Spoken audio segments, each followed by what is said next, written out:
Welcome to episode 90, where Charles only gets to enjoy the theme song. Nice. I am your co-host, Dave Markey, and always joined by... Charles is here. I just lost all volume. Boy, I tell you, that's guys still there? PC work Steve's got going on. Okay. BB, you got us, right? And we're hot. Yeah. Steve's too busy adjusting his settings right now. All right.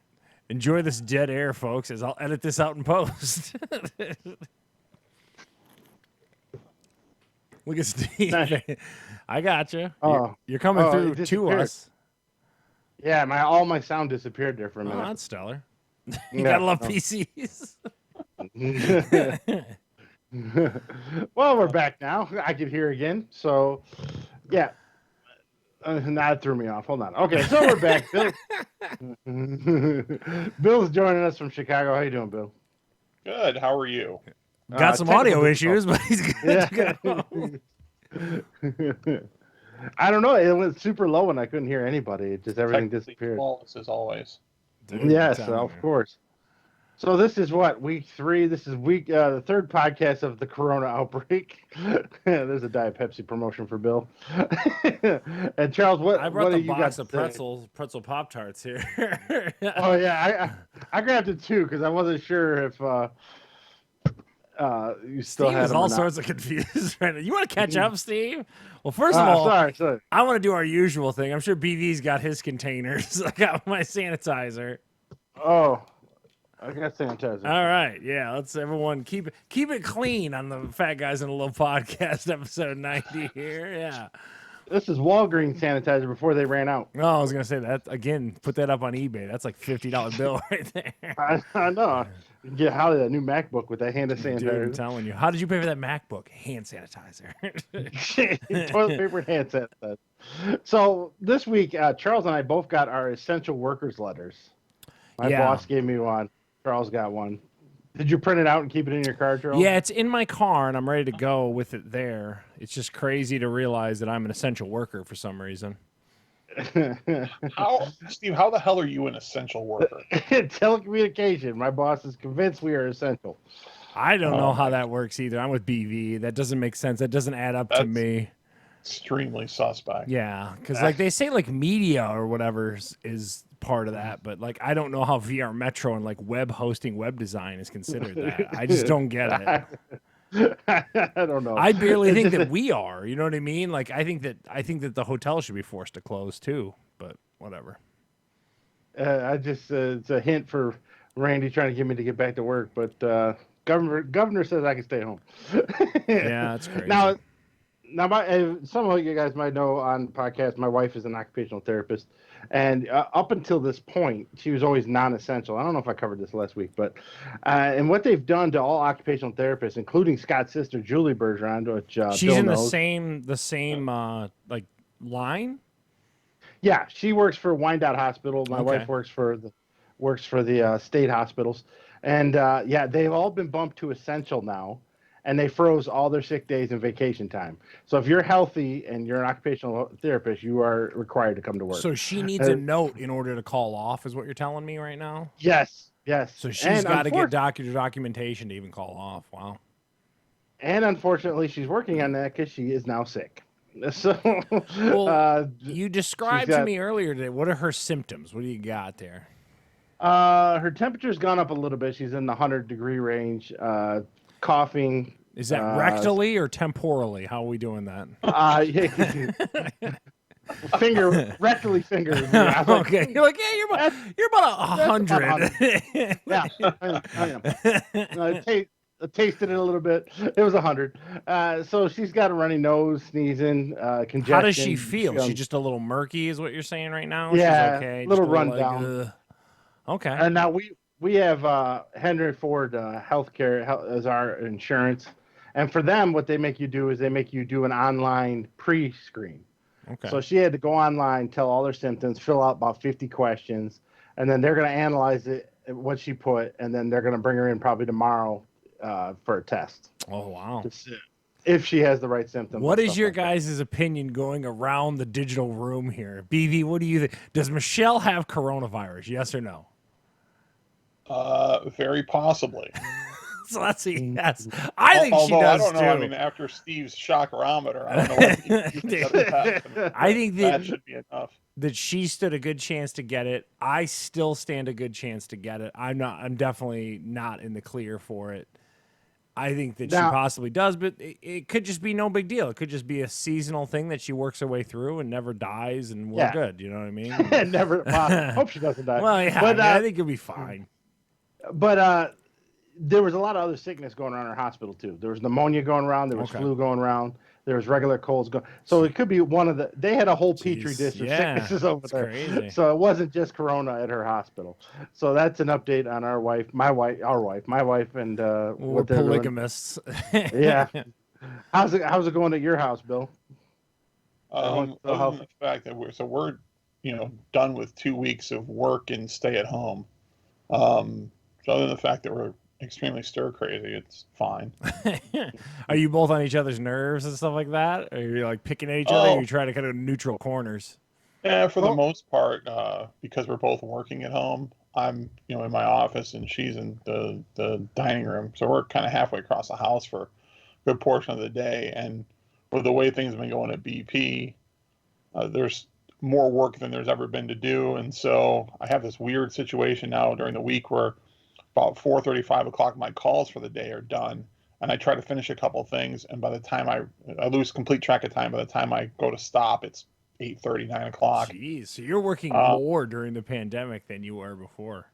Yeah, That's things are kind of nutty. So, Is it because of all the OPEC stuff and like crude oil is like a nickel a barrel and all that shit right now? Is that what's going on? There's like a combination of things. I mean, the virus stuff is obviously impacting everybody. And we've also had some changes internally, and so I'm taking on new work at the same time that I hadn't previously been responsible for. So it's kind of like a perfect storm of things happening all at once. Yeah. It's creating a storm of work, but Wow. But other than that, I mean, we're no one's feeling the need to be tested for anything. So That's good. Not HIV or nothing like that, like you probably should be. yeah, we're not going to talk about that on the air. No. And what were you put down here about Wayne County, Charles? Well, I just like to go through the numbers every week. I think that so Detroit and BV, where BV's in the suburbs of Chicago. And so Detroit, Wayne County, and the Chicago, Cook County's all over the news right now. So like we basically have become, well, aside from the fact that our governor is beefing with the president of the United States, we seem to be like the poster child for like this next hot spot epicenter, meaning BV in Chicago and kind of us in Detroit, Wayne County. So I also like to go through all the numbers every week because I always think that that's, again, fascinating. I get the numbers directly from the Michigan.gov's website. So we have 1,800 cases and 37 deaths of this stuff this week, changing from last week. So we were 1 out of every 3682 last week. Now we're down to 1 out of 969 test positive for this COVID-19. So you can see the huge jump in just 7 days of us being in Michigan. And then We're overachievers. Yeah, and then the other huge jump is the amount of people that died. So we went from 1 out of every 351,000 down to 1 out of every 47,405. So you can see why we made the national news for like a severe jump in these numbers. And that's just like, so the numbers that I'm quoting were from last Sunday. So that huge jump happened in just 7 days' time. The other thing I found of note, and I brought this up just because it was, again, on that same Michigan.gov, is the median age of the people that have deceased is 70 years old. So you can see that this is why you shouldn't be around your grandparents. You shouldn't be around anyone of age. You should definitely stay away from that. Like, don't go to anyone in a nursing home and all that kind of stuff because, again, the people that are succumbing to this are definitely up there in age, and you could see that it's bearing the same numbers that they've kind of been talking about. So we're not an anomaly, but we're not in a good place, I guess is what I'm trying to bring up right now. So that's what I also brought up. The one other thing I wanted to talk about too is the Anthony Fauci guy, who is the head of the CDC, I believe. Is that right, BV? I think he's been the main guy who's been a real voice of levity during all this drama. The only thing I have beef with is when all this stuff rolled out, they told you there was no reason to wear a mask. Like, there's no reason, you're fine without it and all this kind of stuff. Then fast forward to just the other day, he does an interview where he's like, yeah, you probably should wear one. Like, they gotta pick a way. Like, it's super, like, that's one of the things that's kind of frustrating for me as someone who has like some severe OCDs and like, I'm just trying to do what you tell me to do. I stay in the house and all this kind of stuff. You guys can't change every 3 days. You know what I mean? Like, I get like it's an evolving thing, but like, that's a pretty big change, especially because you can't find those masks anywhere if you wanted to. So it's like if Steve and Michelle were like, hey, we got to get some of those masks, you couldn't get them anyway. So it's like, it's a really tough thing. So those are some of the things I just brought up. And then, like you said, we were talking kind of pre-show about Steve's favorite country star. I've become a huge Joe Diffie fan, but 61 years old. He probably smoked 3 packs a day. Joe Diffie is dead at 61. The coronavirus took him too soon. I don't know. I got nothing. That was breaking news right before we came live on the podcast. So where are you guys at on our usual 1 to 10 around the digital room? I was at a 5 last week. I'm kind of staying the same way, but it's getting a little closer to home with the numbers dropping down, the 1 out ofs, and obviously with Michelle. So like, I think I would go up a tick. I'd go up to like a 6. But where are you guys at 1 to 10, BV? I think I'd stay about where I was. I think it's about a 6. Yeah. Well, fortunately, I don't live in Cook County. I'm not that far from. You're just outside. I'm in Will County, but and oddly enough, I don't know the numbers in Illinois up to date, but apparently the first infant died in Illinois yesterday from the fire. But again, that kid thing, and it's crazy to hear that an infant died. But that, if you look at the numbers, only 1% of anyone 19 so I'm not saying that kids are completely immune to it, but let's all not panic. You know what I mean? Like, yeah, it's crazy, but like, it's not the common case. Agreed. And I think from all the, it is frustrating to hear all these conflicting, pieces of information and news, but from those that have done modeling, I know modeling is only as good as the information I have to put in it, but if we're doing all of this right, and this is assuming a lot, but if everybody's complying properly and trying to take, proper precautions, I think the expectation was that we would see a massive jump, particularly in areas like Detroit and Chicago, a massive jump over a period of 2 or 3 weeks, and then you'd start to see it level off because where things weren't being done as well, or people weren't taking as many precautions. You see people getting infected, and there's that like 1 to 2 week incubation period before people start showing symptoms, and then you get a massive rash of numbers expanding and have exponentially increasing quickly, and then hopefully we'll start to see a level off here in the next week or 2. Yeah, so in theory, we're climbing up that mountain to BV's point, and in theory, we should reach the peak here pretty soon. Is the thought. But then again, as I think I agree with a lot of people, like Steve has often said, the more people you test as well, the crazier these numbers are going to get. True. That's also part of it. Yeah, right now I'm at a 6, but next week, if me and Holly get sick, we're going to be a lot higher than a 6. That number is too subject to change big time. Yeah, I think could be a 12 if we get sick. Steve's like, holy shit, man, it's getting real over here. But I'm sure you're aware you are a bit of a high risk. Oh yeah, I know. You love that. I'm aware of that. In case you're feeling comfortable, I want to let you know, Steve. Well, I know.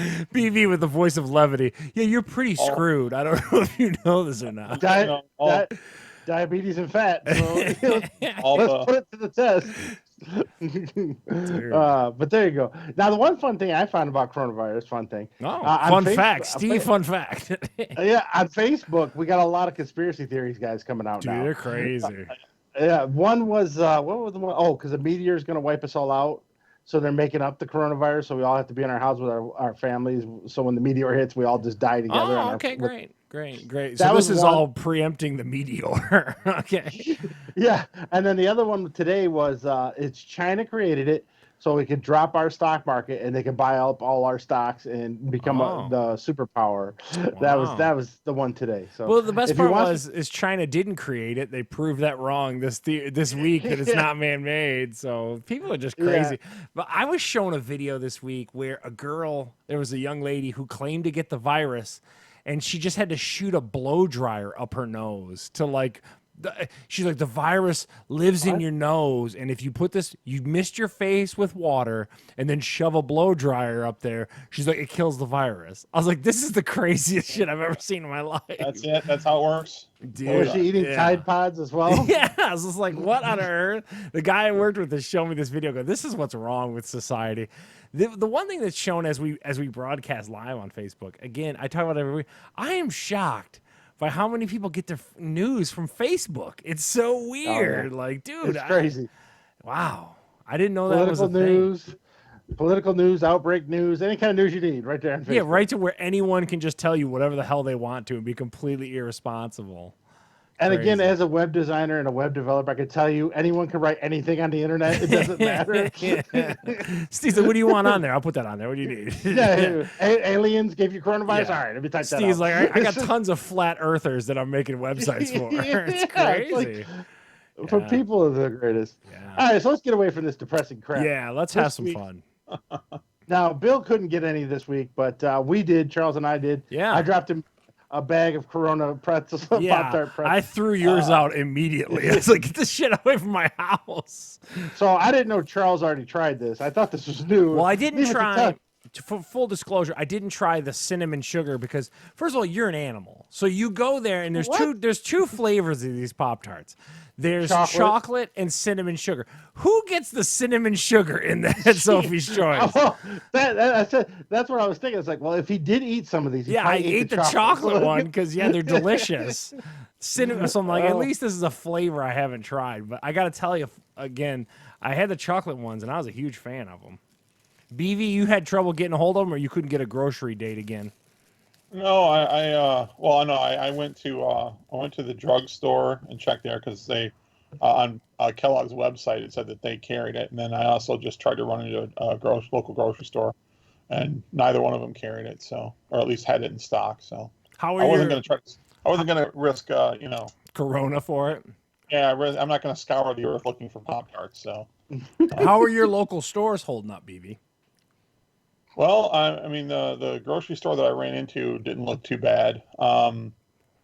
It's weird, and I've been in the drugstore a couple times, either to pick up prescriptions or kind of other small things, and they're pretty quiet. Handful of people in the stores, and They the rebounded staples, really well. Like once they did the actual lockdown, a lot of the grocery stores rebounded pretty good during that time.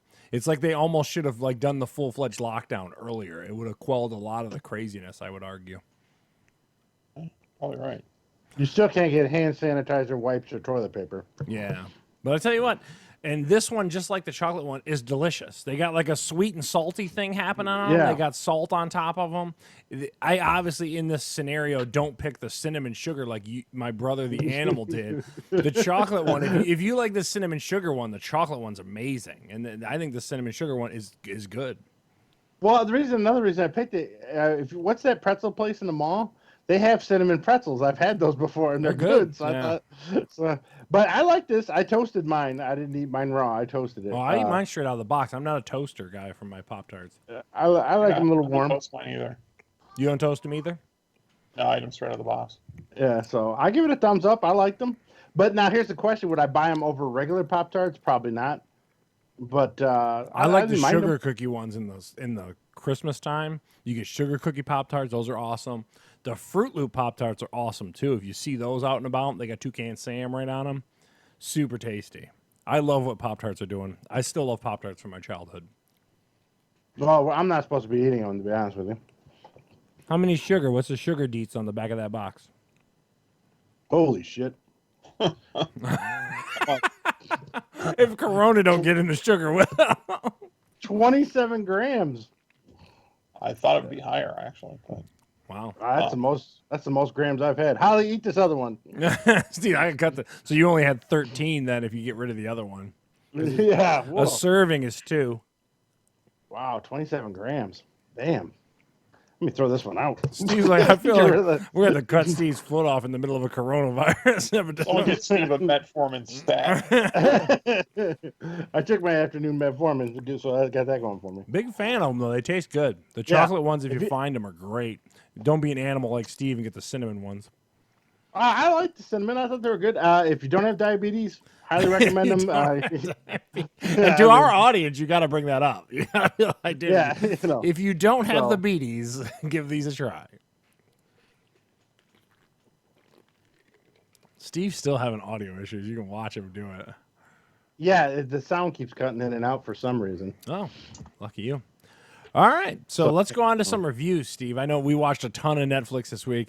The first 2 things I saw, that second one we have to go on and on for about 20 minutes because, man, is that some compelling television. Well, you go on with the first one while I try to look at my headset. Oh, okay. So anyway, we just talked about last week, Bert Kreischer put out his Netflix stand-up. And again, there was 3 weeks in a row where we're going to get kind of... Jesus, Steve. We're going to get that comedy star... What's he doing? We're going to get that comedy store release. Bert Kreischer into Tom Segura into Chris D'Elia. So the second week was the comedian Tom Segura. He had his comedy special come out called Ball Hog. Steve is all sorts of frustrated right now. I don't know what happened. I charged it. I don't know why. Dude, all right. So anyway, this was the second one of that Ball Hog stuff. I like Tom Segura. I think he's a fantastic stand-up. He's not as funny to me as Bert Kreischer's so like sporadic and random, and he tends to laugh at his family. Tom Segura's a little bit more of a traditional guy, but like when he's talking about what's your mom and banging like your mom and all that kind of stuff, it was super funny. So I checked it out. I loved it. BB, did you see it at all? I did. What'd you think? I liked it. I like Tom Segura a lot in the first place. I don't like this as much as some of the other ones that I've seen of his. Yeah. The stuff about your mom and your mom was hilarious. Yeah, I think he's calling moms cum dumpsters. He spent a little bit too much time focusing on how he's inciting people that are going to get haters across the world, and it just seemed to be too much of one thing. But I mean, it was still funny. Not quite as funny as I've seen him in the past, but funny. Dude, and certainly not funny. Certainly not as good as what we saw last week with Bert Kreischer. Yeah, but it's still a great stand-up that's on Netflix, and we're all stuck at home, and Netflix is just a great a home to some great stand-up comedy right now. And here's another week and another special where like I'm totally entertained by it. Steve, did you see it? Can you even hear us at this point? Yeah, I can hear you. Can you hear me? Yeah, like shit, but I got you. What do you got? Well, you have to deal with the shit. Oh, okay. What were you saying? What'd you think of the Ball Hog by Tom Segura? I liked it. He's like a darker Bert Kreischer. Yeah. That's the best way to explain it, I guess. But very dirty, dark. I thought it was funny calling it all everyone's mama cum dumpster. He's not as sporadic as because Bert Kreischer's like a ball of energy on some level, and I wouldn't put Tom Segura in that same kind of like, where like Bert Kreischer comes out screaming and throws his shirt off. You're like, Jesus, what's going on here? Yeah, he's more high energy. Tom Segura's more laid back, put his foot up on the speaker. And I was driving me nuts. He kept putting his foot on different speakers all the time. Like, just pick one, stand there. Yeah, geez. Just stand there like a statue for Steve. Yeah, but it was good. I not as good as Bert Kreischer. Probably the same as Mark Maron. Mark Maron. Yeah, he was really funny. Yeah, probably on the same level as him. So probably a 7. I'd say. Yeah, I'm a little higher on it. I thought it was like an 8 for me. I'm definitely entertained. The Bert Kreischer stuff is some of the best comedian stuff you'll get right now. So it's kind of hard. It's a tough standard for him to follow because like right now, if Bert Kreischer's got a stand up, I'm on it like as soon as they release it. So yeah, love it. And Bill, what were your thoughts? What's your score? I think it's a good solid 7. Yeah, it was certainly entertaining. Yeah. Now this next one, Charles, I watched it. Did you watch all 7 parts? How many parts did you watch? I watched the first part and the last part because I didn't feel like. Dude, you did yourself a disservice. Oh, dude, you did yourself a huge disservice. This is I'm called. fine with it. I got the resolution out of it. Oh my God. This is called Tiger King, and we're one of 7,000 podcasts, I'm sure, that are talking about this show right now. Oh my God. This is the craziest white trash shit you'll ever see in your life, dude. It is so awesome. Like, so basically, it's about a hillbilly who runs a zoo, quote unquote, in Oklahoma with like 200 tigers in it. They basically. I call it more of a tiger farm than a zoo. Right? Yeah, it really is. The fact that you can own these tigers seems just so irresponsible to me. I don't know, like, Oh, you're American. yeah, dude, it's so crazy. And then this show is like, there's so many layers to this onion. Steve didn't watch the whole. I've watched every episode. I got 2 episodes left. I got episodes 6 and 7. Man, people, don't tell me. I'm hanging in there. I'm loving it, man. It is. Steve, this is some of the best TV I've seen in so long, man. I love Tiger King. They go into, you missed the whole thing with like the other guy that's in one of the Carolinas. He's like, I saw him. No, but like they go down a road with him in episode 2, man. Dude, you gotta watch this show is a solid 10, dude. You are so wrong on this one. I would argue that it's way longer than it needs to be. No, dude, it's so good because there's so so much. Episode, you get all the gist. You know everything that happens. You tell the one guy comes in, screws him over. I know that. Well, hold on, stop. Oh, sorry. I'm starting this tonight. Can you not ruin the end? Yeah, there you go. Okay, I won't ruin it. Yeah, there's so many layers to it. I would argue that like the episode where they go into the Carol Baskin chick, episode 3, I think it is a little bit on the long side where it's like, dude, okay, wrap this up. You know what I mean? But like, it is fantastic, people. Vivi, I'll be curious to hear. You're welcome to come back next week as we're all sitting around here. I can't get enough of it. I'll have seen all 7 episodes. I'm going to finish the last 2 episodes tonight. There's no doubt in my mind. It is great. I don't know where this shit's been my whole life. Joe Exotic and his crazy tiger thing is just, you could buy a tiger cub for $2,000. I did not know that. Like, that is unbelievable. They get like this leftover meat from Walmart and they're feeding them to the tigers, but then they're also like these white trash idiots are like eating on it in some level too. Oh my God. They also get like dead cows from farms. Yeah, like roadkill and stuff. Yeah. You can't get a purebred bulldog puppy for $2,000. Yeah, you can get a tiger cub from this hick in Oklahoma. It's so weird. I did not know that was a thing, man. They have got to outlaw that. Like, if you don't have a zoo affiliation, you should not be allowed to have a tiger. I don't know what is going on with that. But yeah, I'm huge fan of Tiger King. This is a 10. Solid 10, dude. Steve is off base on this. Steve was wanting to get back to PlayStation or something because, dude, this is the white trashness to this is so unbelievable. It is just, oh my God.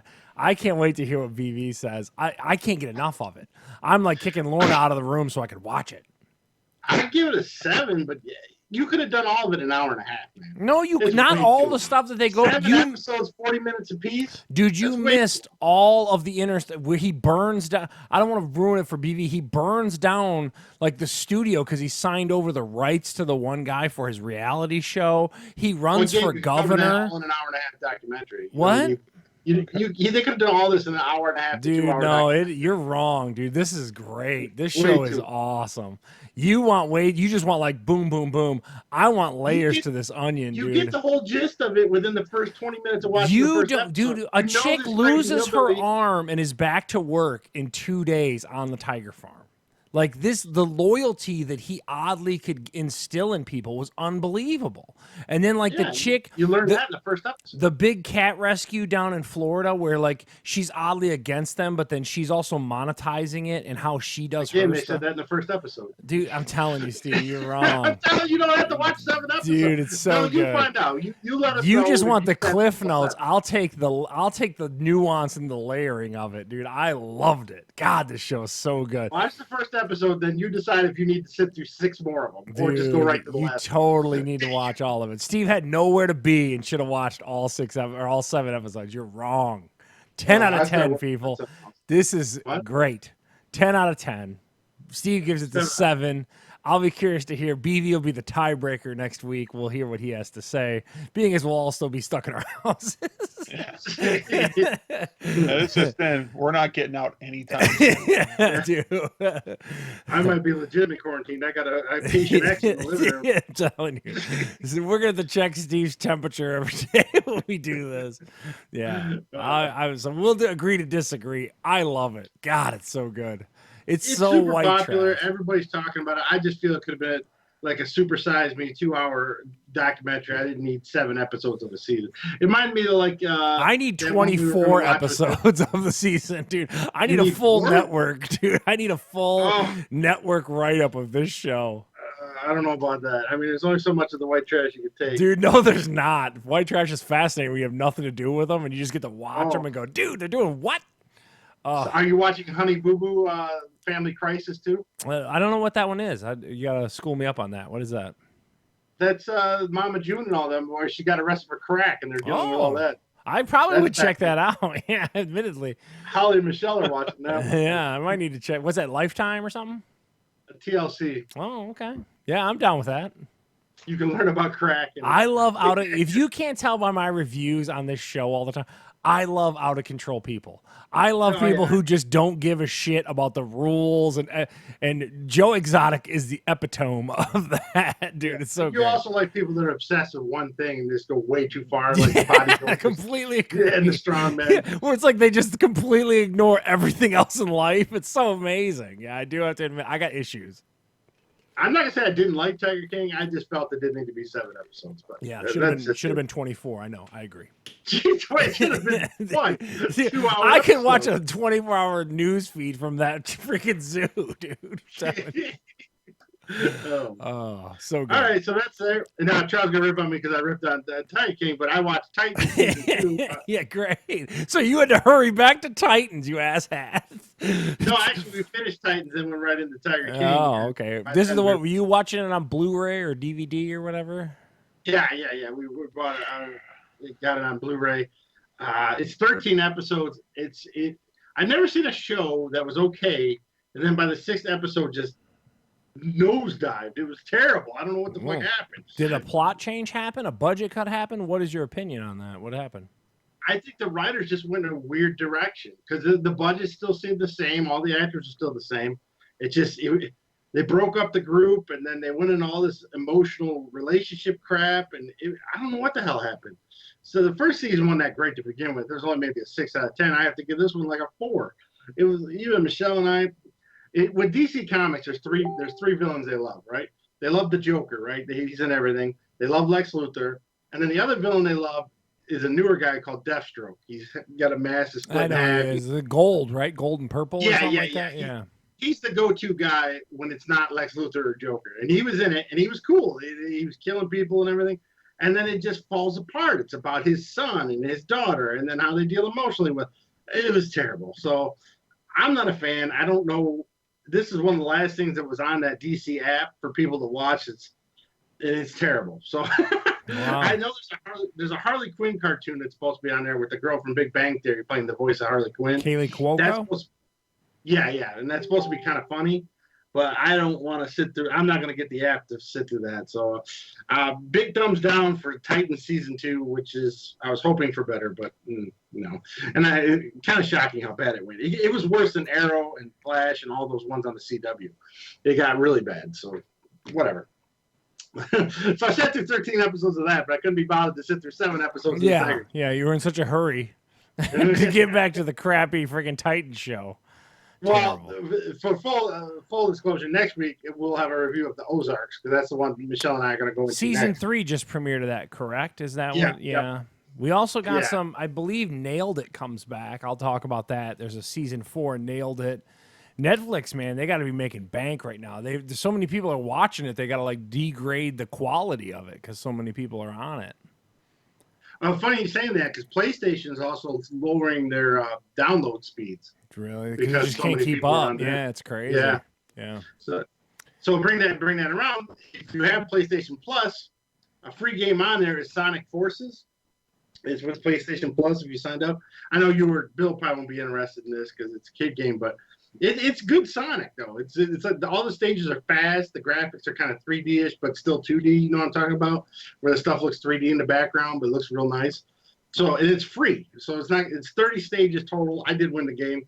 It took a while, but each stage is only 3-4 minutes long. So you'll crack through it pretty quick. But if you like Sonic and you're a Sonic fan, and you can skip the cutscene, that's a major thing. Now the other thing I did besides watching Tiger King, you barely watched it.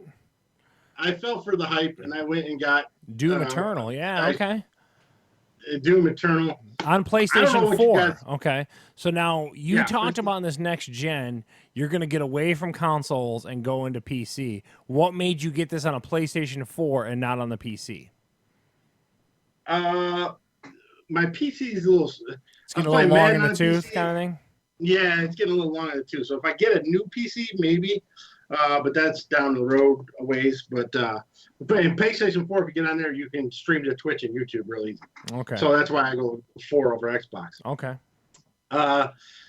So saying that, now I say that if you go to our YouTube channel, you can see 30 minutes of gameplay on there. I put it on there.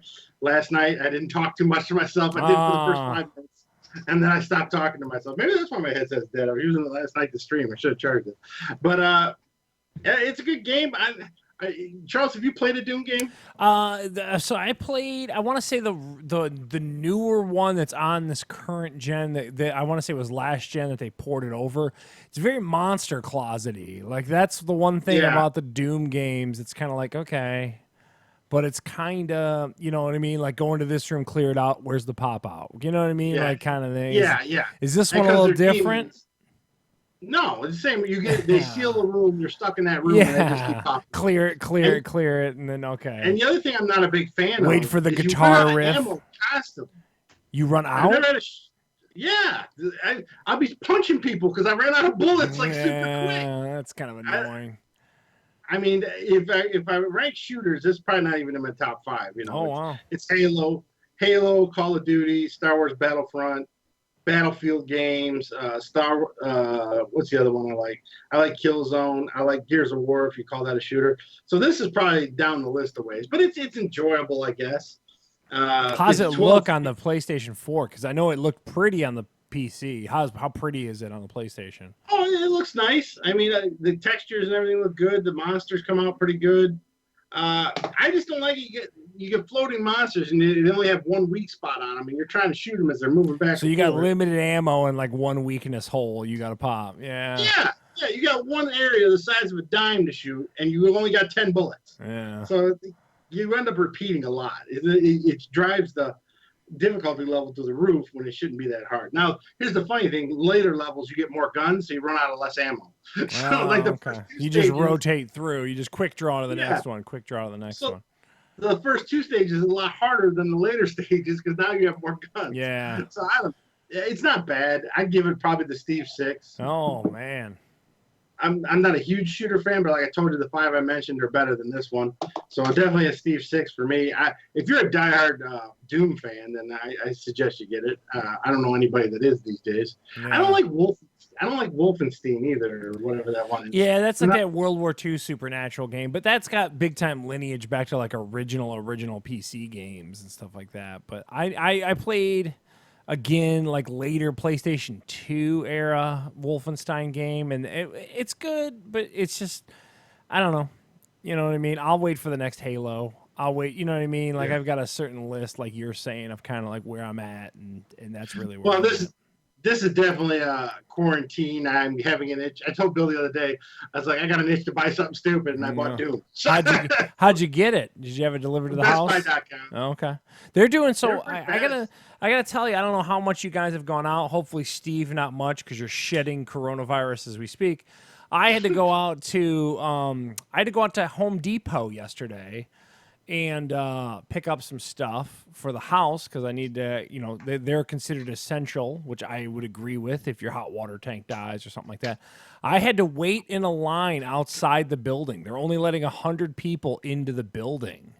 So like you're in a line outside with 6 feet apart. So it's super weird. And then there's like a girl watching the exit, letting you in at a certain amount of times. Best Buy was open, but only open for curbside pickup. So there's like a weird pop-up that's in front of the store, and you roll up in your car and they throw your stuff in the trunk and stuff like that. I think retailers. I was talking with Heather about this when we were in dinner just before the show today. I think the retailers have done really smart things. Like I think that the senior hour that all the grocery stores are doing are pretty smart and pretty responsive. I can't speak for how they're taking care of their employees and stuff like that. I know Costco is going to give their people like $2 extra an hour during this and stuff like that. So, but I big kudos to how some of the retail people have been responding. But then there's still GameStop, who's a shithead. You know what I mean? So like they finally closed. Yeah, they finally did. So one that was open that I thought was weird was Joann Fabrics remained open. And I don't know if they're justifying fabrics for the masks or how they're doing that. But yeah, we have a sign at the hotel that gives us permission from the Wayne County officials to stay open. So we had to post this at the two doors, the employee entrance and then the main entrance of the hotel, that basically signifies our denote that we're an essential business. It's pretty crazy. Have you been to Kroger? Yeah, but a couple days ago. Yeah. We went to the one on E-Course. Did they have the plexiglass They have yet? a girl. Huh? Did they have the plexiglass yet defending their... No, they didn't. But they have a girl that stands by the carts and wipes all of them down. Yeah. Like she has sanitized. And then they have big X's on the floor where you're supposed to stand to stay give away that from the 6 next feet social distance. Yeah. How about you, BB? You been to any stores that were kind of doing anything interesting? Not really, because I stopped those stores. Most of the stores I stopped going to before it got to where they were splitting people up. Yeah. I was at Walgreens earlier today, and they do have this blue line that's a good 8 or 10 feet behind where the registers are, and they gave a guy a hard time about staying behind it when I was checking out. So, sir, back up, sir, sir, dude. It's like, will you please stand behind the blue line? Wow. Okay. Yeah. So. All right, so that's going to wrap up the reviews. Not a lot this week. We'll have Ozarks next week. Charles is going to finish up the Tiger King, and Bill's going to watch it too. So, Bill, you were telling me earlier in the week, what's up with WrestleMania? What are the rumors you've heard? Well, it's been some of it's been conflicting. So, first is that because they were concerned about everything being completely shut down, I guess Orlando's, where the performance center is gone to pretty hardcore lockdown status. And so they apparently have been already taping the matches for WrestleMania. So the expectation is that none of it will actually be live. I'd also heard that The Miz was sent home because he was sick. And partially of that and partially as a result of that, and partially because of general, security for, safety for Roman Reigns because of his leukemia concerns, he has decided not to come in to do the taping. And so although it's odd because Friday on SmackDown, they just continued to promote it as if it was going on. Apparently the Goldberg Roman Reigns match is not happening. What I had heard on a wrestling page on YouTube is that the likely replacement is going to be Braun Strowman. Also, the tag team championship matches are the ones with supposed to be Miz and John Morrison versus the Usos. Now apparently going to be John Morrison versus one of the Usos in a ladder match. There was also some question about maybe Edge not being in the match, or because it wasn't going to be, or they were concerned about him and sent him home. But there had also been other reports that they'd already taped the match with him and Randy Orton. So it sounds like they're dynamically having to adjust a lot of stuff, man. Jeez. Yeah. They're taking everyone's temperature as they come into the building and if they're exhibiting it. So they're trying to be careful with it. In fact, at one point, then when they were still going to go live, they were going to go from 2 separate venues because I guess the declaration in Orlando is something like no more than 10 people gathered in any space. So they were trying to be able to comply with the rules and still continue. And I guess there's rumors about a number of people that may or may not still be around and questioning whether or not their matches had already taken place. And so I guess the expectation is now that the WrestleMania that you see provided you're going to watch it next weekend, We are. could be a lot very different than what's being advertised, because a lot of last minute changes they're having to make on the fly to stay, ahead of it. Do you guys think, and so are we doing the weekly product still? Are they doing like the empty arena weekly product? Yeah, that's actually the notes. Yeah, so they're still doing that, but they only do like 1 or 2 matches, and the rest are They splice taped matches from old pay-per-views and stuff. Like the Royal Rumble match, they show some WrestleMania match and stuff like that. Here's what NXT or AEW is doing the same thing. Here's what I don't get, and this is going to come up later on in the pugilism stuff. It's okay to postpone stuff. We've postponed the Olympics at this point. You know what I mean? Like, you don't have to prove machismo and bravado right now. Like, do the best to protect. Show must go on, Charles. It's just crazy. I don't understand why we're doing this. Apparently, with WWE, the single and only person that wants to continue is Vince McMahon, and since he controls everything, it's happening. It's But crazy. from what I've heard and read, that literally the entire rest of the company wanted to postpone it, thinks it's a good idea to postpone it. You can do it later. No one's going to be like, oh, did you hear wrestling's full of bitches? You know what I mean? Like, I don't understand that mentality. It's so weird. And, like, I get, like, because, again, it's going to come up later, like the Dana White mentality. Like, well, the country's we don't know if it could go on for 8 years. And blah. It's like, dude, you know what I mean? Like, why not give it 3 months? Let the country breathe a little bit. See what you can do and then adjust. It's so stupid, man. I don't get it. The only logical argument I could think of, and I don't think it's a very good one, is that having all of their storylines marinate for 3 more months makes it very tough for them to go with what they had intended to go with. Considering the situation, though, that seems to be a really hollow reason. I think this is just Vince McMahon's determined there's going to be a show, and so there'll be a show. Yeah, and it's probably going to be by far the absolute weakest WrestleMania in history. And there's been some really weak ones over the years. So none of this, I don't think this is going to end well at all for WWE. Do you guys? So you think that they run the risk of getting some talent hurt or like not like sick? Is what you're saying? Like, what is your opinion, BB? Like, what? That's what I was going to ask you both.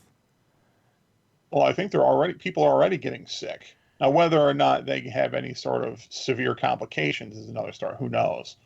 But I mean, they have to be losing a certain level of confidence and trust with the performers. The PR for this just doesn't look good. I mean, they're clearly putting their own interest over the interests of the people that are there, and as much as they're going out of their way to talk about how they're taking every precaution because they're trying to put the performers first. I mean, this is like watching a Trump press conference where he's trying to explain something and he's throwing hollow excuses behind it that frankly just don't make any sense in the first place. And yeah, I think this has the potential to do real damage to their brand and their product down the line. Which one of you two keeps getting a notification? Is that Steve? I see you like texting someone. Are you? Yeah. I'm like, I keep hearing it chime, and it's driving me nuts. Scott said Bill should be a cartoon voiceover actor. Okay, great. Well, turn off your chime at least. I'm looking around the room like I'm having a seizure. I don't know what's going on. Oh. Okay. I can't turn it on. All right. Thank you. All right. But yeah, I think that you just come off as greedy and weird, and you know what I mean? Like the whole thing is just off base to me. And I get like their affiliation with like, yeah, it's this bad, but no one's gonna say it's bad to pump the brakes. No one is. And I just to me, you should be, more nimble a few months from now about, like, to BV's point, how do you fit your plot lines into this, or your storylines into a new WrestleMania? It just seems off base, man. It really does. Well, the rumor was he tried to get a new venue but everything's booked for the next 6 months. I don't know. That doesn't sound right, but that's what I keep hearing. But I don't think that, because so again, we're going to talk about this later. So the UFC's got 4 or 5 venues. I don't know where you can host it that's going to allow you to. Is what I don't understand. Because, like, to BV's point, there's a certain amount of people you can have in a space.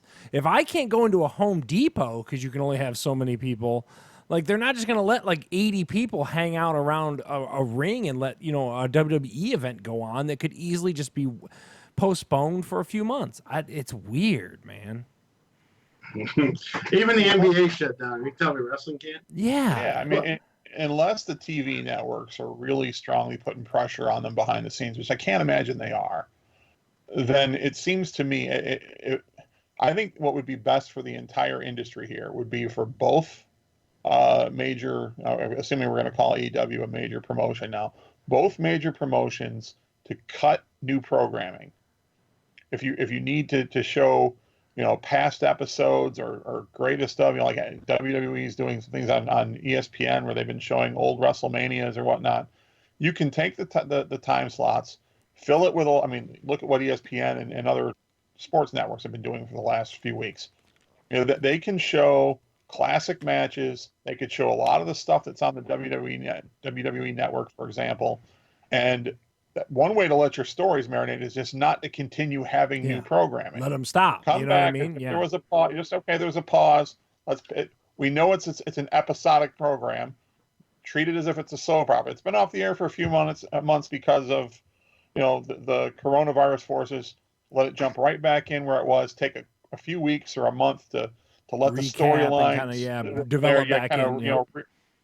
Let everyone get back up to speed with them. Let them kind of get a little bit hot again, and then have your WrestleMania. This is just it does seem like it's just for the sake of greed and just proving that they're not bitches. Yeah, it's weird.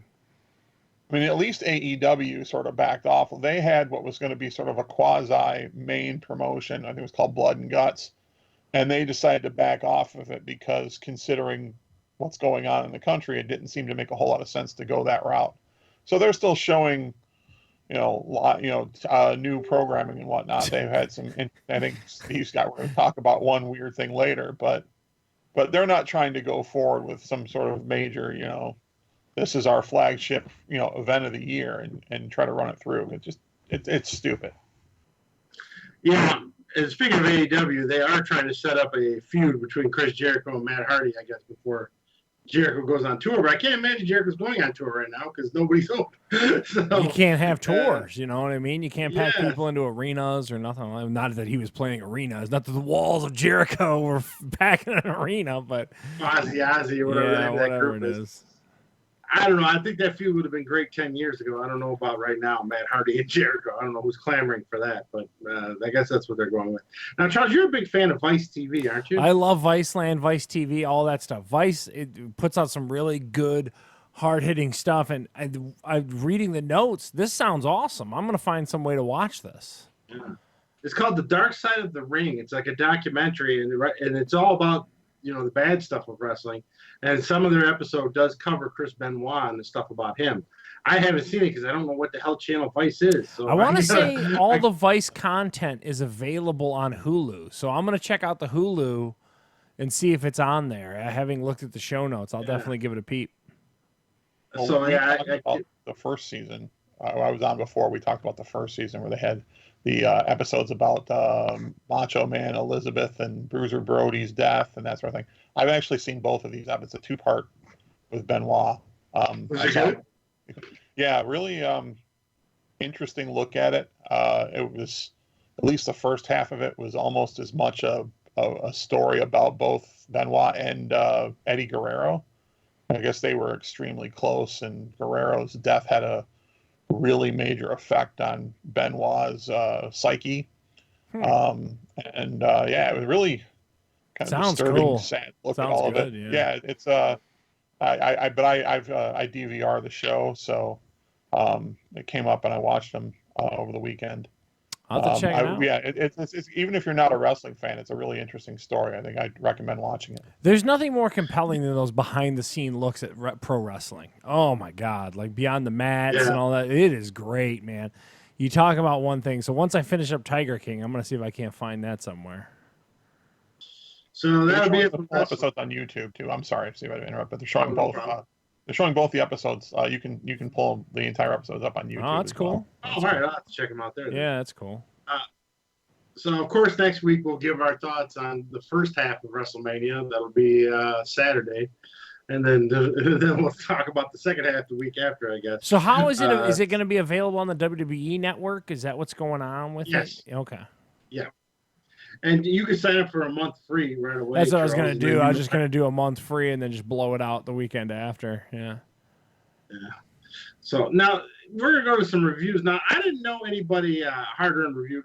Bill, tell us about your Omaha Steak saga. Now that it's been a saga. Well, you had issues with this? Wow. Yeah, I did. So I had previously, someone had sent me an Omaha Steaks package as a birthday gift one year, and they're decent. I mean, you don't get very large cuts of things, but it's nice. It's all vacuum sealed. So you could hold it for a long time. That's kind of nice.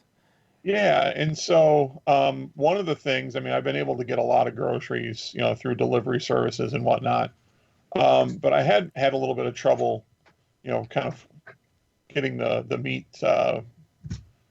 stock up a little bit. So I went on to Omaha Steaks, and it's not cheap, and it was pretty heavily discounted, but still not cheap. I think I got two different packages. One that had a number of like hot dog sausages. There was something like 32 total combined of like 4 different types of sausages, and then there was what kind of poundage are you package. talking about? What kind of pound is in that? What are we paying a pound for this ballparks thereabouts? Like what do you? I don't know. It's a pretty high price. Yeah, is it? Okay. That 32 sausage thing was like $49.99.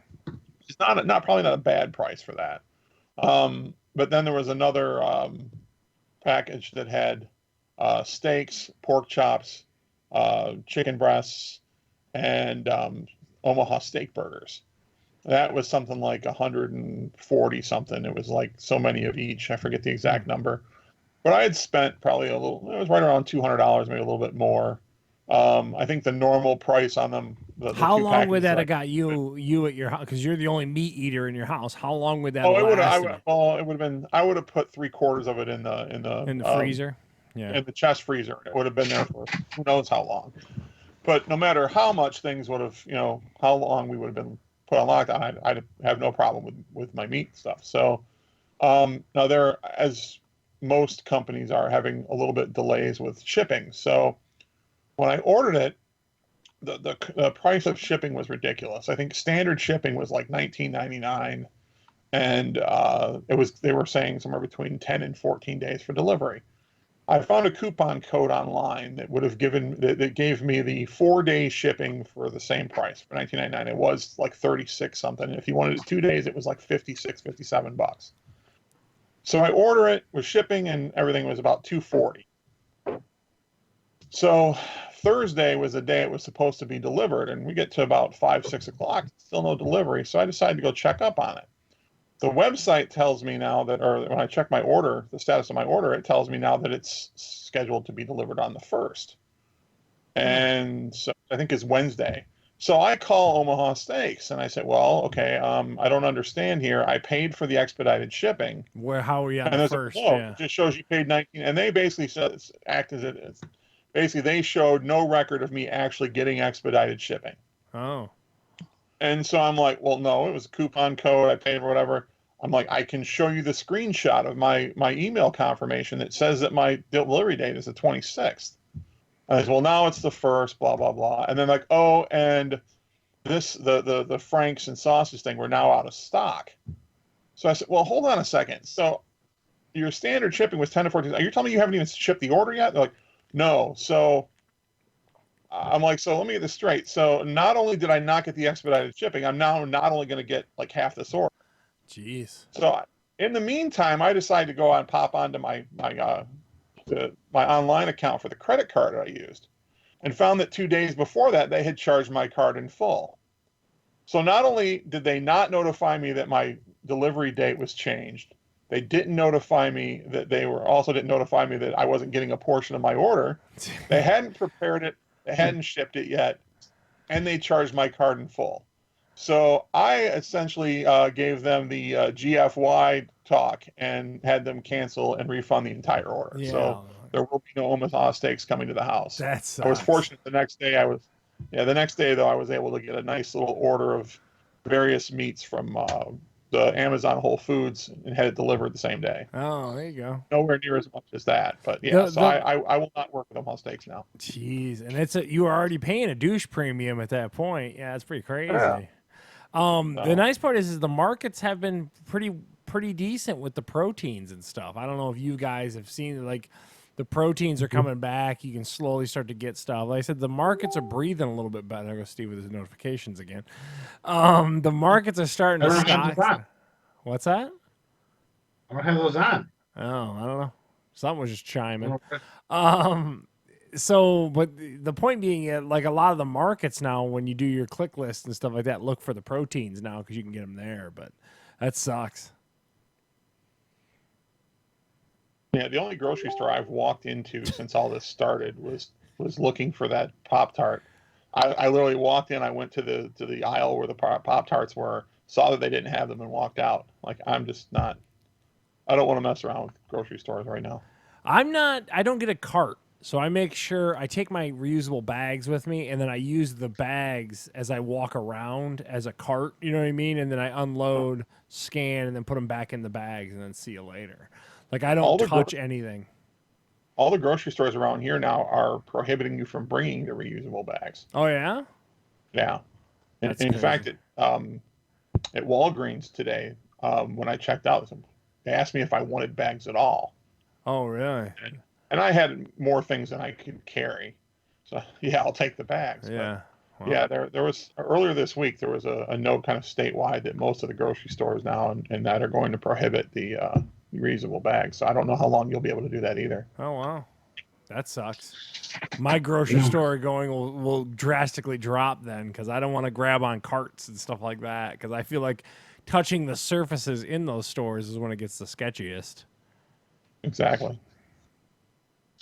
All right, so now that Omaha Steaks screw BV over, we're going to move on to rapid fire. Is Omaha Steaks still sponsored by or does Peyton Manning do Omaha Steak commercials? I don't know, BV. Nobody knows. I have no idea. Yeah, I didn't know he did either. I know because that one playoff, he kept yelling Omaha, and they gave him some kind of contract to be a spokesman or something. I didn't know that. It might not be a spokesman. He wouldn't need all that money if he went and took the deal like Romo got and just goes and does Monday Night Football. So for rapid fire, of course, there's no new movies coming out. There is one coming that might go straight to video on demand. It is The Jesus from Big Lebowski. That's coming out. That's coming soon. Very bad reviews so far for it. Is anybody interested? I'm interested. I love the Big Lebowski movies. The character he played in those movies are funny, but I don't think the Coen brothers are attached to it. So I don't know. They're not. Yeah, I don't know. I'm a little interested too. I love that movie. So that's the only one that is coming, but we got some video on demand news later. So on Blu-ray this week, Star Wars: The Rise of Skywalker. I already just watched it on digital, so I'm a yes on Star Wars. Charles? I'm waiting for my 3D Blu-ray to show up that I ordered from the UK. Who knows how long that takes in this world nowadays? I'll probably get that by Christmas. And Bill, you interested in Star Wars? Not even slightly. I didn't think so. Now, next is Mr. Robot Season 4, the final season coming out on Blu-ray. The whole series is also coming out on Blu-ray. I like the guy in the Queen movie, but I don't care about this. It has Christian Slater in it, so I'm already out. So I'm a no on Mr. Robot. Charles? I tried to watch the Mr. Robot show because people were way into it, and I watched about the halfway point of the first season. It just doesn't grab me. I don't know. I like Rami Malek, to your point. I don't mind Christian Slater, but this show just doesn't do it for me. Bill? I have no idea what that is. No, all right. It was on USA. I thought you might have seen the ads watching Raw, but it's about hackers and like weird. It's a weird like computer-based show. It's it didn't sing really to me. Popular. Super popular. People were way into it. Yeah, there's some shows that were super popular. Like I didn't get into Dexter, and I didn't get into Justified either. And everyone's like, "Oh, you gotta love those shows." I don't.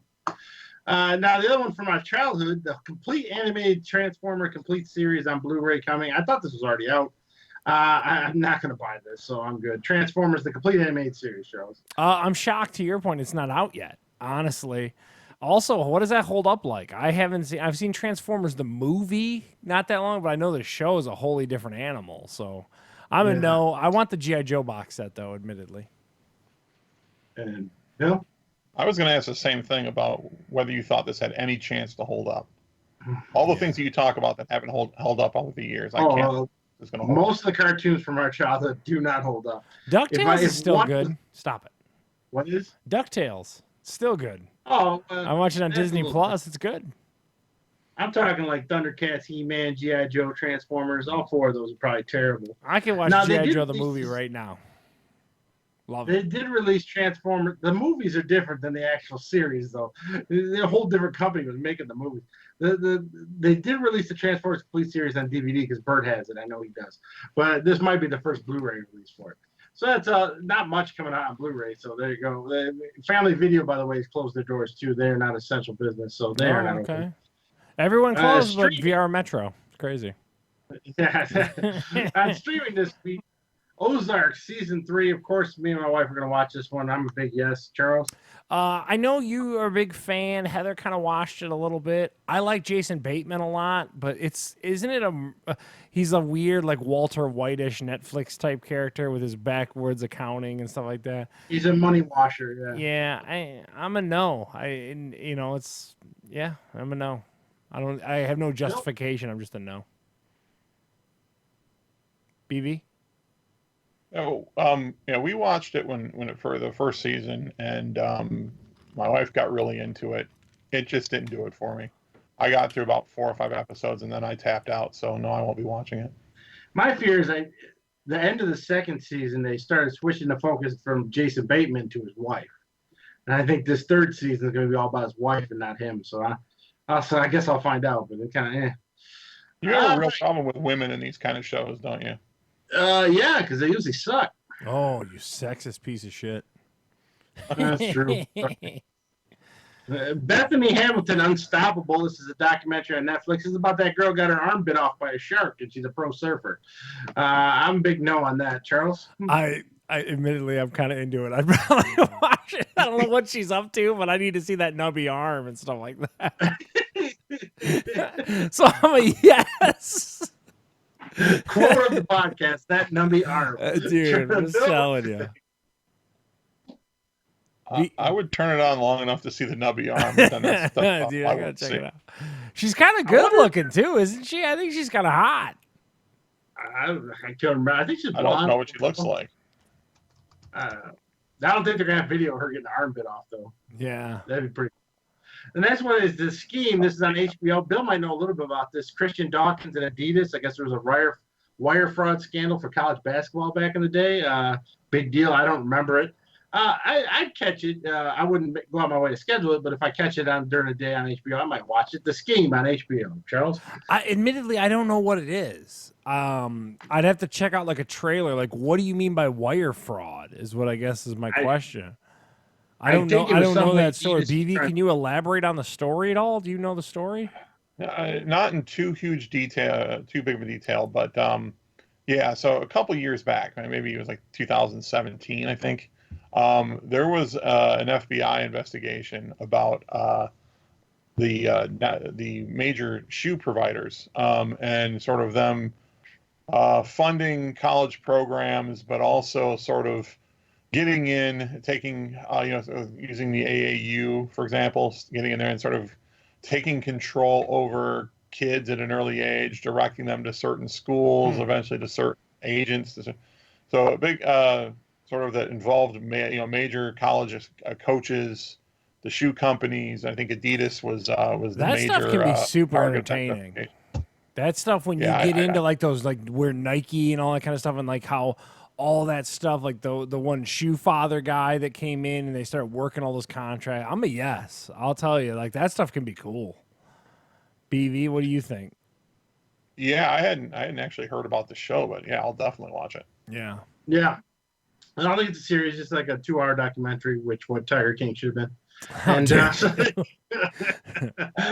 so each week I try to find something for Amazon or Hulu because I know Charles has Hulu and I have Amazon, but it's hard. And this week they are debuting The Real Housewives of the Potomac. Potomac. How do you say that? Potomac. Potomac. Yeah, Potomac. Sorry, I said that totally wrong. How many of these housewife shows are there at this point? I'm a no. I'm not. I haven't seen any of these. Heather watches the New Jersey one or something like that. I don't watch these shows. I'm a no. And Bill, are you a housewife fan? No. That's it for rapid fire. It's not a whole lot coming, but we'll keep our eyes peeled. Anything you guys ever see, just make sure to mention it. But that's it for now. I think in the fall we're going to be in trouble because a lot of the Walking Dead and stuff that's in the notes coming up, they all stop filming. So I don't know what kind of content we're going to get in the fall, whatever's not already made. But anyways, what do you got for punching each other in the face? Yeah, so just and I talked about it earlier when we were kind of going through the WWE stuff with the Wrestlemania. So Dana White's out front of this. So UFC 249, which is supposed to take place mid-April, is got the Khabib Tony Ferguson fight, which admittedly people in the know of that industry are into that fight. He's convinced he can still make it happen. I'm with BV and you, like, dude, just let it go. But he's not gonna. He's gonna keep pushing. He says he's got 4 or 5 possible venues for it. The big one is Joe Rogan came out and is like, I'm not commentating on it. I'm not down with this at all. But there's a handful of fighters, Cowboy Cerrone and Francis Ngannou, both said that they would fight on the card. So it sounds like it's going to happen. I think it's ill-advised is my opinion. I get we talk about it every week. I know you're a big Donald guy there, Dana White, but like, dude, it's okay. But what do I know? And then John Jones, the idiot is still at it again. He got pinched for a DWI in New Mexico. Him and that Jackson Wink, they're always in New Mexico, and he always gets caught for some dumb shit. I mean, at some point, you can be the best fighter in the world all you want to. It doesn't make you any less of a shithead, is what it boils down to here. And just John Jones is just, at some point, he's got to get suspended for a really lengthy time so that he actually understands that there's some ramifications. But John Jones is missing an opportunity. He needs to hire a documentary crew and have them follow him around 24/7. Yeah, at this point, he's such a cluster. Yeah, I mean, people would watch. I know I would, but that doesn't say much. But I'm just saying, like, the John Jones, he's just an asshole is really what it boils down to. I mean, yeah, you're one of the best fighters, but, man, it doesn't change who you are as a person, man. So, anyway, Speaking of which, crazy. One of the previews, it's nothing to do with fighting, but the documentary thing, I think it's coming on TBS. It's called Shaq Life. Shaq hired a documentary crew. I'd watch that. Yeah, I'd watch that. Yeah, it shows him in Germany. Steve would only watch it if it lasts 37 minutes, because anything more than that, he's got to go play Doom Eternal. So it's like, I'm out. Hey, Charles, I only got so much time. Shaq Life, that's coming to TBS. Oh, sorry. This UFC card is the is the plan that they would, I said the 4 to 5 venues. He's not naming. The plan that they would do this without a crowd, or they plan on having a full crowd? There's no way to do a crowd. Nowhere is going to let him do a crowd. But he's talking about the event actually taking place in an empty arena like the Performance Center, like the WWE's doing. But again, to stay under those rules and stuff, the WWE's having to mix it around. It just, how do you even get your fighters here? It's a whole logistically, dude. I don't know. It just seems ill-advised, and it's the same. All of us seem to have the same opinion on the WWE as we do here. It just, dude, just stop. You know what I mean? Like, let the world just come back to normal, and we'll see in a bit. You know what I mean? Like, it doesn't make it any less of a compelling fight if it happens 3 months from now. It's not like, oh, this fight's shit now. Yeah. It's crazy. I don't know. You know what WWE should do? They should, like you said, postpone, and then just have all their writers come up with as many storylines as they possibly can while they're off. Just use it as a time to just sweatshop some interest into it. Yeah. I agree. All do it from homes. Yeah, because all their writing sucks anyway. Yeah. So why don't you take 3 months and find some good storyline? Yeah, agreed. Yeah, I don't know. It's the whole thing, man. All these sports that are just trying to do it, man. The freaking Olympics got postponed. You postponed the Olympics because of this, dude. Like, they can just cancel the Olympics. I love the Olympics. You're wrong on that one too. It lasts too long for Steve. Steve wants the Olympics to take place in 24 hours. Like, all these events need to happen in one day. What's that, BB? 2 events and nothing else. Dude, I'm telling you, I Hour and a That's half, right. done. Olympics over. Yes. No one likes the Olympics. So I Get rid of love them. it. I can't get it I up. love the Olympics. Yeah, I do too. They But suck. my point being, they postponed them. You know what I mean? Like, and that's a worldwide event. And I'm sure you'd look at me and say that UFC and WWE are worldwide events too. But like, it's just, it's okay. You know what I mean? Like, I feel like someone needs to set him down and be like, dude, no one's gonna judge you for it. Like, literally, no one's like, you guys are bitches. Crazy, The show must go on. dude. It's crazy. All right. So now we're gonna go to the news. Modern day Ringling Brothers. I don't know what I'm saying. Anyways, on the news. So now all those video on demand movies are starting to hit. I don't know if you've seen Vudu or iTunes, but a lot of them are on there now. Onward, Bloodshots, Birds of Prey, Invisible Man, The Way Back with Ben Affleck. I know a lot of them are on there. $20. Anybody? Any takers on $20 movies? Not on any of those. I'll tell you what's going to get compelling for me is that new Trolls movie that it comes out, I think, the 3rd. Lorna's definitely going to want to see that, so that might be the first one. And I told you, and I'll stand by it again, John Krasinski, I got a $20 bill with your name on it. Give me that Quiet Place. I'll give it to you tonight. Now, if it wasn't attached to him, would you still get it? It had nothing to do with John Krasinski. I loved that first Quiet Place. It was a really good thriller / horror movie. I thought that first Quiet Place movie was top notch. I thought it was good. And then there goes Steve with his notifications. I also, like we talked about, Don't have any notifications. yeah, you do. I told you last week too is the Bond movie. You know what I mean? Like these movies, I kind of want to see The Way Back. That's that Ben Affleck movie. You know what I mean? I'm kind of intrigued by that with the sports trappings that are in it, but not $20 for me. Not right now. Yeah, well, you can wait a couple weeks and just rent it for $6. So it's like, it's I'll like, see you why in a would I couple do- weeks, Ben. Yeah. And the other one's not really news, though. I was just going to ask you guys. I thought with this, now's the time to shine for your online websites and see some big sales. I haven't seen any of you guys. These companies barely are staying afloat. You want them to not get what they want. Like, it just Well, I mean, goes you wanna to get show. out 20 Yeah, but revenue. what I I'm thought saying you'd is, see Steve, some these sales. companies they don't have the margins to continue that kind of sale. So you got a $200 or because apparently switches are hard to find right now, from what I gather. I don't know. Engadget was talking about it. If you turn around and take the inventory that you have and slash the price on it, whatever little money you had coming in, you just took a chunk off of it. I don't know. I don't see that happening. I'll be honest with you. That's a bummer. I'd like to see some sales. Well, one thing, yeah. if you've seen over the weekend, I know you don't love this place, but for Fat Guy gear, DXL has got 40% off everything, and then an additional 50% off all sale and clearance, and then 60% off all Nautica, Oh. which is about as big of a sale for a place like that as you are ever going to see. Yeah, So it almost gets it down basically- to regular price. Yeah, I was gonna say it'll bring it down to regular. You know, it's crazy. Yeah, it eliminates the entire Fat Guy premium. Yeah. The side note, 12 Oaks Mall, I read this one before the show started. The landlords are charging all the businesses their rent for the next 2 months. Everyone was bitching, thought that they would waive the rent for the businesses at the mall because the malls are closed because of the government. Not so much. The landlords of 12 Oaks are like, give me my loot. Well, I saw the article that came out that Cheesecake Factory was one of the ones that weren't going to pay their rent.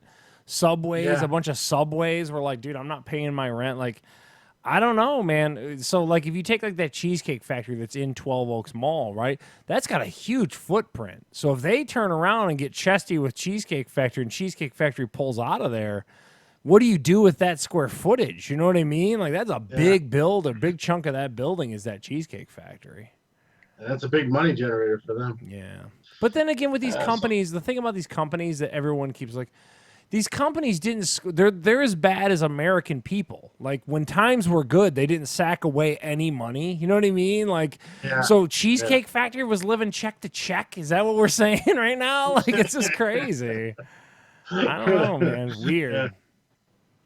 The other thing we got, the game networks, I think we covered a little bit. Both PlayStation and Xbox are struggling to keep up with the on-demand. It's not even just game networks, like you said, like Netflix, Hulu's, all that shit, man.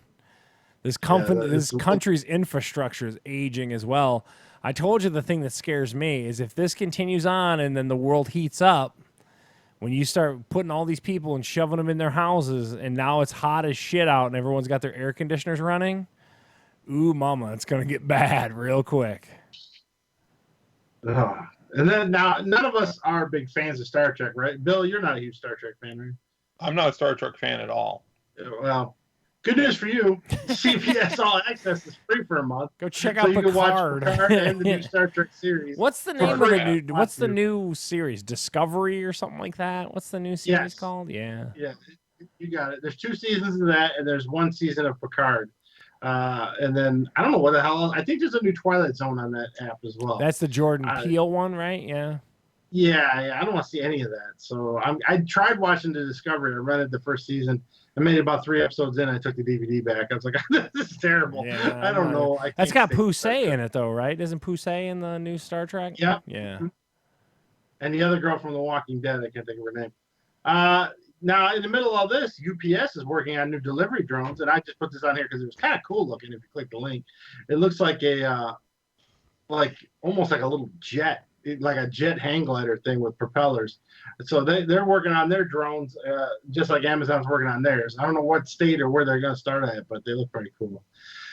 And then I know. Do you guys think? Let me before you go on real quick, Steve. Do you guys think in our lifetime we're going to be seeing like delivery drones and stuff like that? And then how realistic is it? I think about probably like, do you guys think 15, 20 years from now, like cars are going to be autonomous and we're going to see a lot more delivery drones? What's your guys' opinion? How close to like the future are next we? to 10, 12 years, you're going to see more and more of that, Yeah. I think. Yeah. What do you think, BB? You think we're going to see that? I think we might. I don't think it might. I don't think it may come as fast as some people think it will, because there's all kinds of additional liability issues that are involved there. When you're going to have, a company like UPS or FedEx is going to start using drones for deliveries, one, they better be really sure that it's going to deliver where it's supposed to deliver, and then secondly, it's going to have to make sure it's going to be able to deliver packages safely. If things are getting damaged because the drones aren't safely delivering it or setting it down properly, and they're going to have to refund a lot lot They dropped the TV from 40 feet in the air. Dude, yeah, well, 55-inch TVs dropping. Yeah, autonomous cars. The first time one of those systems does Alexis, where they remember maybe 5-10 years ago when they had a major problem with the software and it was creating unexpected acceleration issues that were causing accidents. Well, those autonomous systems, the first time there's a glitch in one of them and it starts creating accidents, people start getting hurt, you will see major lawsuits that are going to set that entire movement back a long way. That's another thing. They better be 100% sure that they've got it right before they unleash it upon the rest of the whole world. Well, that's why I find it funny, all these posts about thanking your local truck driver during these tough times. And all these big businesses. I know Walmart was testing out self-driving semi-trucks. They're trying to get rid of that shit immediately. Yeah. I tell you what, though. I want to live in that future. I do. I want to see just like drones dropping shit down. That'd be awesome. I got to admit, like, I am intrigued by parachutes. That. Dude, it'd be cool, dude. There's going to be broken boxes of shit everywhere just dropping from the sky. Dude, I'm telling you. Just randomly, here comes an Amazon box off your head, dude. Oh, shit. How did Ed die? Well, this 55-inch TV box came from about 40 feet up. The COVID-42 didn't get him, but the TV box got him at that time. UPS drone dropped that shit right on his head. Yeah. So, and then, of course, now I know Abby's still a fan of it. I think I'm still a fan. The Walking Dead, the last episode of this season, has been pushed to next season because they can't work on the effects and stuff for it. So all that digital zombie blood, they can't put in it because of the coronavirus. So I think the season wraps up next week, or actually, what is that, tonight? It might wrap up tonight, and then the episode for next week's going to go push to next season. So that's part of the thing I was saying earlier. A lot of these shows are going to be struggling to get their stuff out. I get your point on all the other shows, but to The Walking Dead, it should die as it is. I mean, that show is a shell of its former self, man. I think Abby failed on it. It's that bad. I Last week's died. episode was so bad. I stopped watching when Carl died. They made Carl's death last 8 episodes. You talk about Tiger King? Holy hell, Carl, dude! Oh my God, he died literally half a season long. It's crazy. And then finally, my old school comic book nerd self. No new comics during the coronavirus. They stopped shipping last week, so there'll be no. Which all comics can be released digitally now. So why they don't just release them digitally, I have no idea. But so no new comics for a while. So then that was my next question. So are all comics available digitally at the same time? So in other words, can I get Spider-Man 242 at the same time digitally as I can? Yeah, like the big companies like DC and Marvel. The smaller independent guys probably not, but you know, the ones anyone knows about, Superman, Batman, shit like that. Are there any good, and you as someone who's got their ear to the stone on all this kind of stuff, or whatever you want to call it, or that your ear to the ground, what are there any good streaming services for like digital comic books or anything? What you got? Comixology. That's a good one, and that's going to have like the new releases, like so the new, let's say Green Lantern comes out or whatever. Is that a good place to check it out at? Is there like a digit? Do you buy by a now? How does the pricing model work? Is it like a monthly sub, or is it you're buying by the comic? You can do a la carte, or you can do a monthly sub. But the unlimited doesn't have everything. So they tier it in there. It's like maybe 3 months from now you get the newest Green Lantern or something like that. Is what you're saying? Okay. You'll be a little behind on the unlimited, but you can still buy them a la carte, brand new on Comixology. It's owned by Amazon now. Actually, I didn't know that. What's the price of like the newest Green Lantern? So is it the Facebook value of it? Yeah, it's usually on $3-4. So that's but how much would it cost me to go and get the new Green Lantern at a comic shop? About the same price.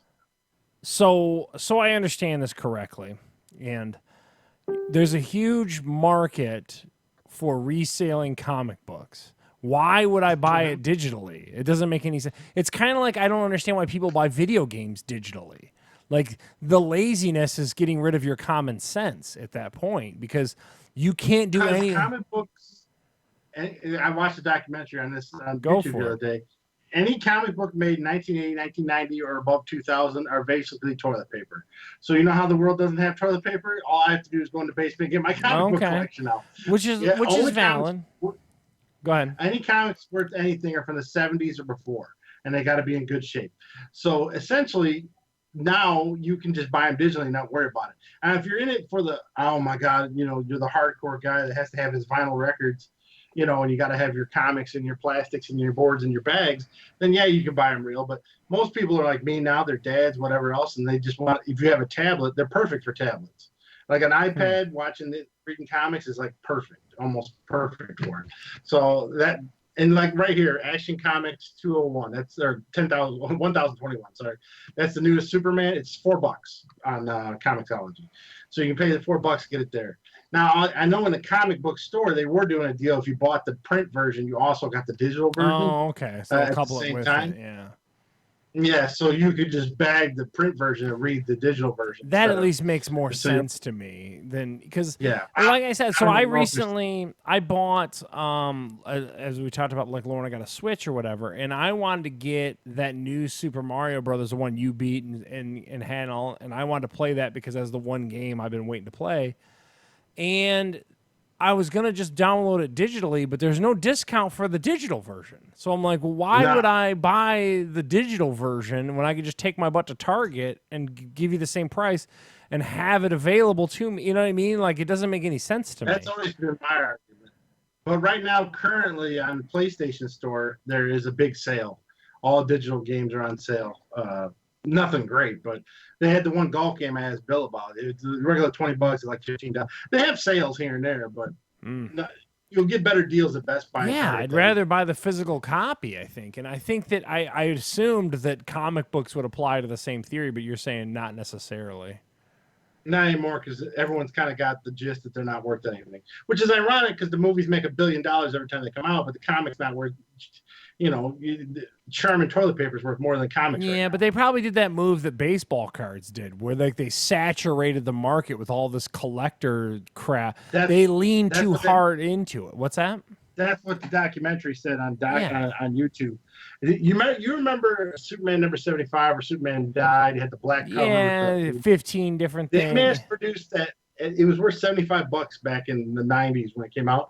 Did you know that comic book's only worth about $1 right now? Yeah, see, A guy came in with a box full of the same issue and nobody wanted it. yeah, and then there's also in the Upper Deck Ken Griffey Jr. rookie card where they were like they printed so many of them that they literally just saturated the market. Yeah.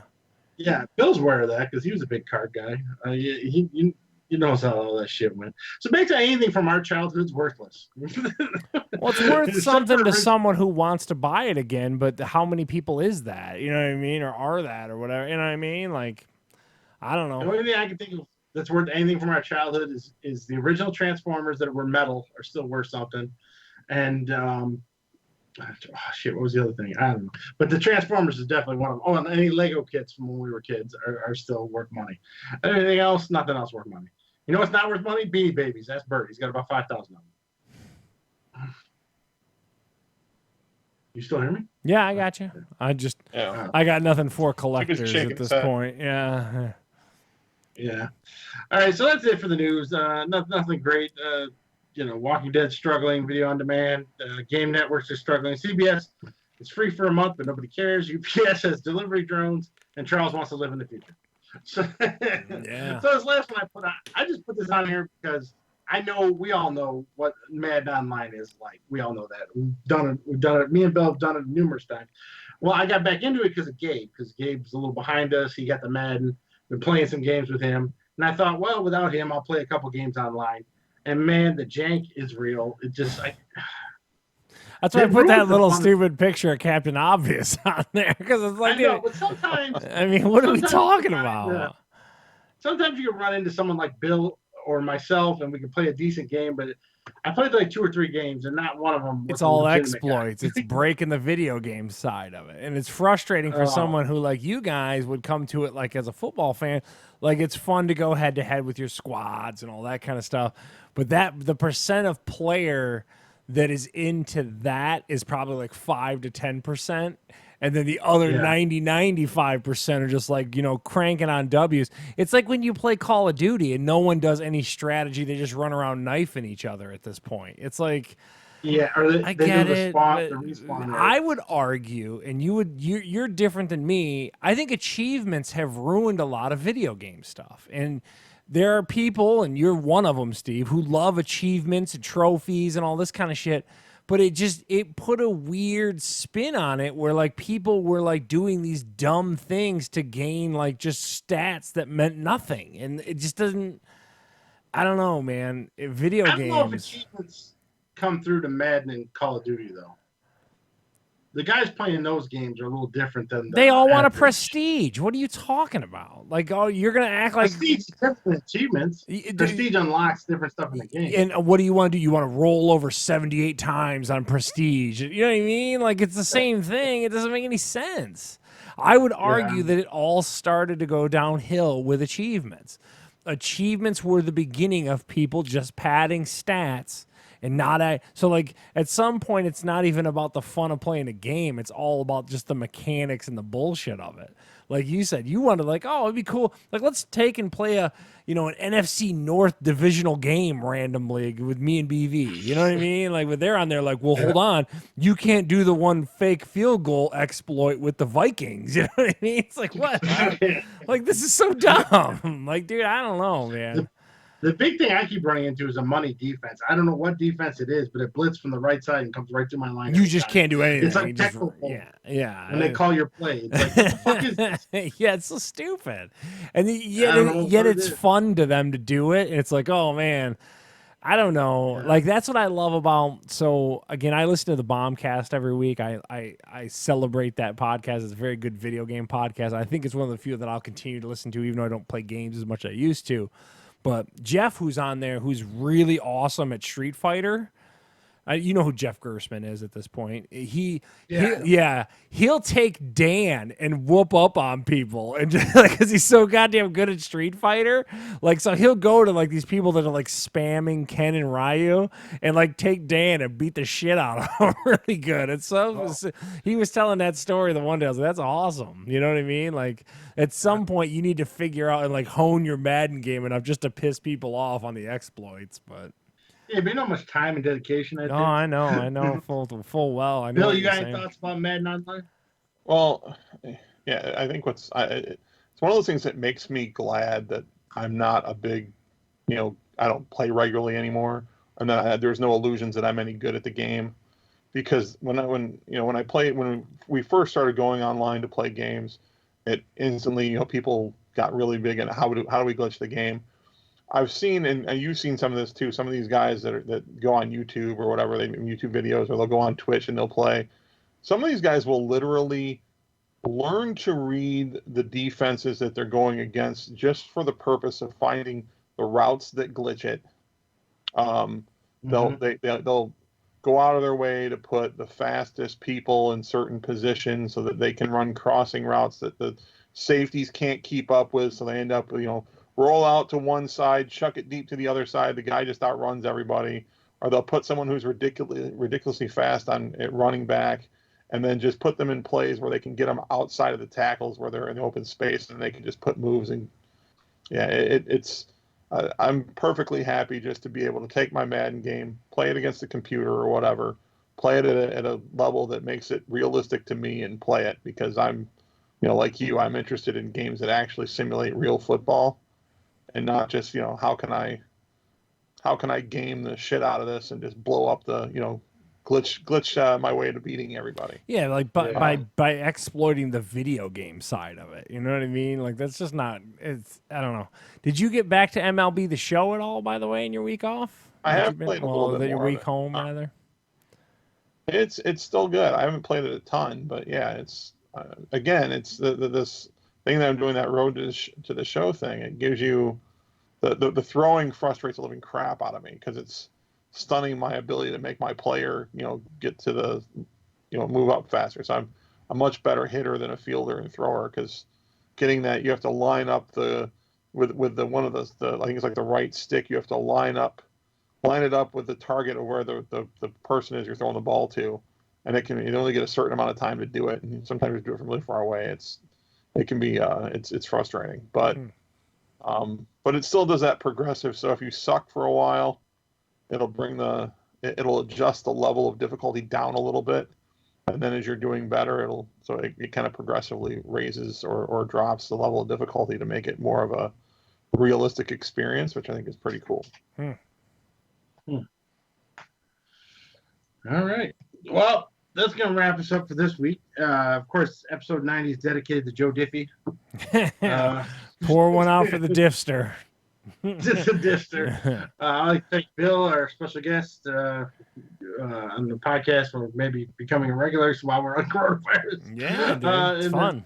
Yeah. Catch us on iTunes, Google Play, or iHeartRadio now, or anywhere you can pretty much find podcasts. And of course, check us out at fatguyslittlepodcast.com. We have the newest ones up there as well. And then I haven't been on the Twitch yet lately. Did you play anything on the Twitch, Charles? No, I haven't had a chance to. It's tough because we finally got our multi-stream down, and then this happens. World. Yeah, so maybe I'll put some Doom Eternal on Twitch for everybody to see how bad I am at it. I die a lot, so nothing great there. So until next week, this is Steve and Charles. We'll catch you next time.